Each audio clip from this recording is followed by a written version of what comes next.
ਅੱਜ ਦਾ ਵਿਚਾਰ ਤੁਹਾਡੇ ਰੂਬਰੂ ਜ਼ਿੰਦਗੀ ਤੋਂ ਮੌਤ ਤੱਕ ਦਾ ਸਫ਼ਰ।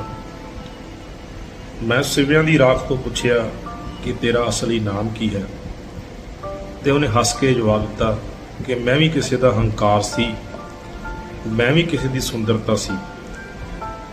ਇਸ ਜ਼ਿੰਦਗੀ ਦੇ ਵਿੱਚ ਹਰ ਇੱਕ ਇਨਸਾਨ ਜਿਹੜਾ ਆ ਉਹ ਰਾਖ ਹੋਣ ਲਈ ਜਿਉਂਦਾ ਹੈ। ਪਰ ਇੱਕ ਸਵਾਲੀਆ ਨਿਸ਼ਾਨ ਮਿੱਤਰੋ, ਫਿਰ ਨਫ਼ਰਤ ਕਿਸ ਗੱਲ ਲਈ, ਹੰਕਾਰ ਕਿਸ ਗੱਲ ਲਈ, ਜਦੋਂ ਇਨਸਾਨ ਦਾ ਵਜੂਦ ਹੀ ਆਖਰਕਾਰ ਰਾਖ ਆ। ਇੱਕ ਸੋਚਣ ਦਾ ਵਿਸ਼ਾ ਆ।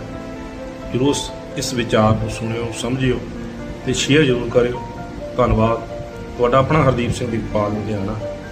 ਵਾਹਿਗੁਰੂ ਜੀ ਕਾ ਖਾਲਸਾ, ਵਾਹਿਗੁਰੂ ਜੀ ਕੀ ਫਤਿਹ।